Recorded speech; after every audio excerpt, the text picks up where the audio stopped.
Welcome everyone. I'm Sudipto Pramanik and I'll be talking about principle of superposition today, which is a very basic concept for circuit analysis and widely used in both DC and AC circuits. This is the outline I will follow for this lecture. First thing first, the first question that arises is what is superposition theorem? Superposition theorem basically states that the voltage across or the current through an element for a linear circuit is the algebraic sum of the voltages across or current through that element due to each independent source active at a time.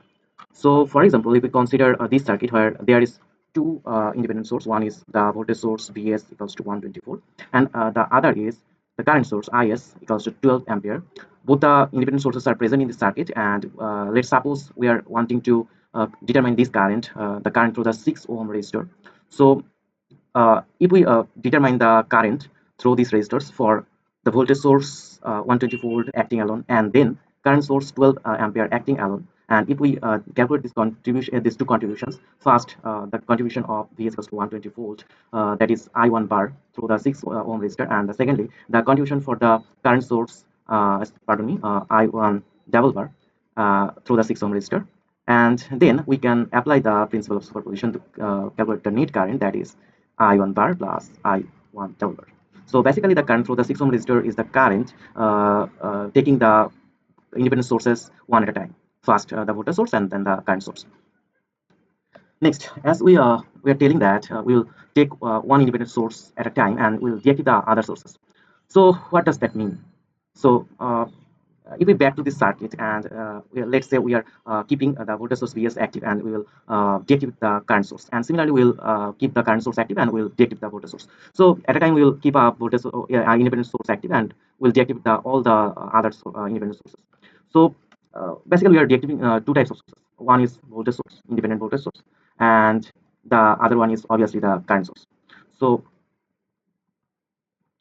deactivating a voltage source, or we can say that we are turning on the voltage source, meaning that we'll have zero voltage at that place. So if we deactivate this voltage source, we'll telling that we are having a 0 volt here. So 0 volt basically represents short circuit. So 0 volt is we can replace the 0 volt as short circuit, and we'll deactivate the voltage source in this manner. Similarly, let's say we are deactivating a current source. So for a current source, if we turn off the source, that is the current will be 0 ampere, and 0 ampere basically represents open circuit. So we can replace the current source, independent current source, by open circuit. So having known what deactivating sources actually means, now let explore them in the circuit. So here there is two independent sources. One is 120 volt and the other is 12 ampere that we are already discussing and have discussed in the first slide, in fact. So we are telling that we'll keep the 120 volt at one time and we'll deactivate the 12 ampere current source at the time. So 12 ampere to deactivate the 12 ampere current source, we have known that we have to open this part. So for calculating the contribution of 120 volt, we are just replacing the current source by open circuit, and then we will analyze the circuit to find out the I1 bar. And similarly for the calculating the contribution of current source, we are replacing the voltage source, that is here is a voltage source that we are replacing by a short circuit, and similarly we will analyze the circuit to determine this current I1 double bar. So when we get I1 bar and I1 double bar, we can simply apply superposition theorem, or the theorem of addition, to determine the net current I1, that is I1 bar plus I1 double bar. So as we have already discussed all the concepts of superposition theorem and how to deal with them, let's explore the theorem in a actual circuit. So look here, we have again one voltage source and one current source, and we are wanting to determine the voltage across the 4 ohm resistor.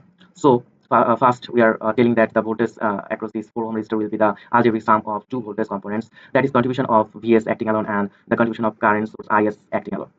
So with the concepts we have already discussed, we are replacing the current source when we are keeping the voltage source active, and we are replacing the voltage source when we are keeping the current source active. And for the voltage source acting alone, the voltage across the 4 ohm resistor, that is V1, we can calculate this V1 by applying voltage divider. That is the voltage across 4 ohm resistors will be simply 4 by 4 plus 8 into total voltage, which is basically 6 volt. So we can say that 4 by 12 into 6 volts, so this is basically 2 volt. Similarly, for the current source acting alone, we can calculate the voltage across 4 ohm V2 by the multiplying the current along the 4 ohm resistor and the resistance itself.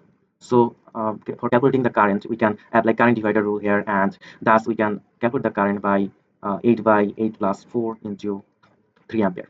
So this is the current, and we're multiplying this by resistor value. So we are getting here 8 volt. After calculating, we get here 8 volts. So when the voltage source acting alone, we are getting 2 volt, and when the current source acting alone, we are getting 8 volt. And the principle of superposition tells that the net voltage will be summation of these two voltages, V1 plus V2. So 2 volt plus 8 volt equals to 10 volt. Okay, now we are wanting to know that when and why will I apply superposition theorem. So the first case or the first fact is so obvious that when we are applying superposition theorem for many circuits, the analysis becomes so simple, and the calculation becomes easy. So for example, for this circuit, we can calculate the contribution of 12 volt and 5 ampere just by seeing it and by calculating it in our mind. For example, when when the voltage source will active only and current source will be deactive, we can just see the circuit that the voltage here is basically 2 by 2 plus 3 plus 5 into 12 volt. So that is 2 by 10 into 12 volt. And just by calculating it in our mind, we can get a value, which is 12 by 5. So we can know that this is approximately 2.4 volt. And similarly, for 5 ohm 5 ohm current source acting alone, we can calculate the voltage across the 2 ohm resistor. So in that sense, superposition theorem is the calculation or the analysis of a circuit.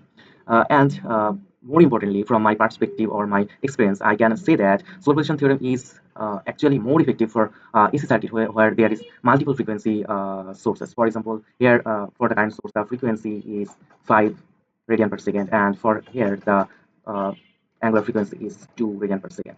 So when there are multi-frequency circuits, let's think we'll calculate the voltage across 1 ohm by simply by applying phasor analysis.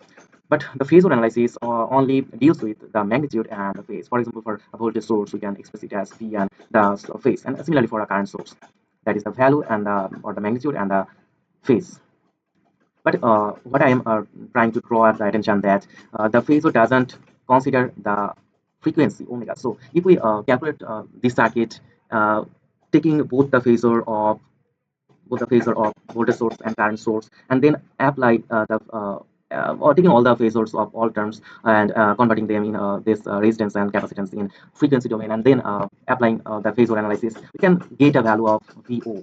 But the problem is the voltage of this source and this sorry, the frequency of this source are different. So we can't do that simply. So what I will have to do that I'll have to apply superposition theorem. So I will show the analysis here. So I am taking the superposition theorem here, and will tell that the voltage across the 1 ohm resistor that we are going to determine can be calculated by taking the contribution of each sources acting alone. And when we are taking these sources acting alone, for example, for the case of DC, there will be no problem. And for the two AC sources, we can simply calculate or analyze the circuit separately and taking them back into time domain after calculating everything in the phasor domain, and then we can just add the contribution of these three sources. So the problem of analyzing the three portions of the circuits, that is the contribution of three independent sources, can be solved with the help of superposition here. And just look at here that the contribution also has corresponding frequency, so it is not creating a problem anymore. So having known all the advantages and all the application of superposition theorem, we will talk about the limitation of superposition theorem also to make the complete analysis of this topic. So first, superposition theorem is applicable to linear circuits only. For example, in a circuit, if there is a diode or transistor, which is basically where the current and voltage, suppose where the current and voltage, for example, for diode, we know that there is a relation like that, that is the current and voltage are not linear. So in that case, superposition theorem will not be applicable, because superposition theorem actually is based on the concept of linear circuit and linearity. Next, superposition theorem is not applicable for power. Superposition theorem is applicable for only voltage and current. This is because power is, as per this equation, power is proportional to I square, or it is proportional to V square. That is, power is not linear with the current, and also power is not linear with the voltage. Rather, power is related to the I square or V square. So current square or voltage square. So as the superposition theorem is applicable for current and voltage, simply it will not be applicable for the power. Next, superposition theorem can be time consuming if there is too many sources. For example, think that there are 10 independent sources. 10 independent sources. Independent sources. So let's think there are 6 voltage sources, 4 current sources, and we're wanting to take all the contributions of them separately. And so we have to analyze the circuit 10 times, keeping one independent source active at a time. This will be so much complex and time consuming. So this will not be a good idea to apply the superposition theorem in a circuit where there is too many independent sources. Okay, that's all to discuss today. And with the end, I want to dive to the contents that has helped me to build the slide and to present this topic to you nicely. Thank you everyone for listening and keeping the track. Thanks.